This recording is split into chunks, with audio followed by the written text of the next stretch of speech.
Howdy folks, and welcome to this fixed Ferrari in B-Class that just popping in and doing this week's track guide for it.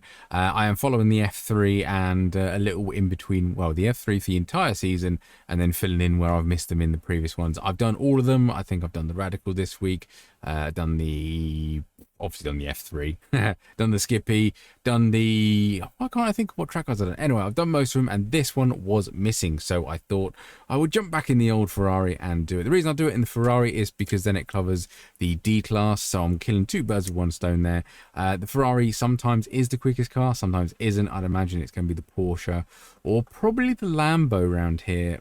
I'm normally wrong with these things, but Lambo is fantastic on the brakes. So is the Audi R8, to be honest. Yeah, and it is pretty, heavy braking zones around here. Otherwise, pretty fast circuit, pretty good fun. The track temp, which I'll get onto, was enormously hot. 99 Fahrenheit. It started off at like 105. So ridiculously hot. Degrees will be above my head. Track usage 45%, which is moderate. So if it's high usage, more grip, low usage, less grip. And you can see they're identical to Sprint setup. So this is what the fixed series, that's the setup they use on both D-Class and B-Class. So that's the one I run on here to try and make it as accurate as possible. Brake bias, I did turn that down a little bit to 52, 53% just to help, be a bit more planted in the heavier braking zones, a bit more trail braking, it's a bit more balanced.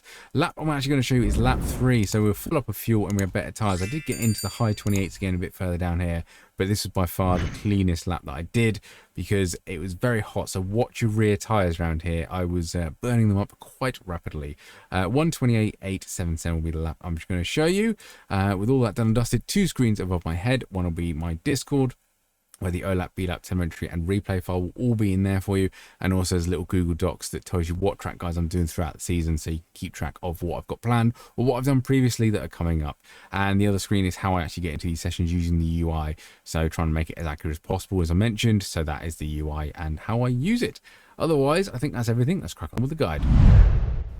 Phillip Island, and although we have a nice view of the sea, this is actually quite a rapid circuit, so be mindful of that. So watch where the curb starts turning for turn 1, and I have a bit of brake here because on cold tyres you are going to need that, and this is why I took this curb. Don't take that curb, otherwise that happens. So bear that in mind. I'm glad I did it on this lap because I can actually show you. Braking point for turn 2 is a bit of no man's land, but what I try and do is don't go any wider than mid-track. A lot of people do go right out wide and get a cutback for an apex. That might be faster down the straight, but then again, you want to cover the inside just in case anyone sticks up a nose. Keep nice and left for the late apex as the curve ends, and don't run too far wide here because that curve on exit is very, very narrow. You do need a good exit out of there, so exit is far more important than the entrance. Cut this one as much as you can, and basically between these two markers is when you want to start braking. It does get a lot worse the later the race, but I think that's due to tyre temp, so nice and heavy on the brakes. First gear, nice late apex here, get the car rotated and start feeding in that power. You can use that AstroTurf on the left hand side there, but don't use the grass because you will get an off track. End of the curving here, we want to brake for this very awkward, kind of brilliant corner at the same time. I leave it really late apex here, so be mindful of dive bombs. Clip the curb a little bit, and you can see I'm not quite on full throttle yet. I need to be. So get a later apex than that and actually throw this thing up the hill because it's a good chance to get a good overtake up here. You get a bit of slipstream, and you're coming into one of the trickiest corners again of turn 9. So this one is, you kind of get to this point where the service road is, and you want to start braking ever so gradually. Get the car over to the left-hand side. We need to be on the left-hand side for the next tight right-hander, so bear that in mind.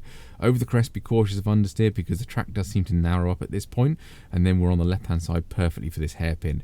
So before the 50 board and as the track dips down, nice easy brake in first gear. Get the car to the apex as soon as you can and hug the apex quite severely. Don't run out wide because we need to turn left again.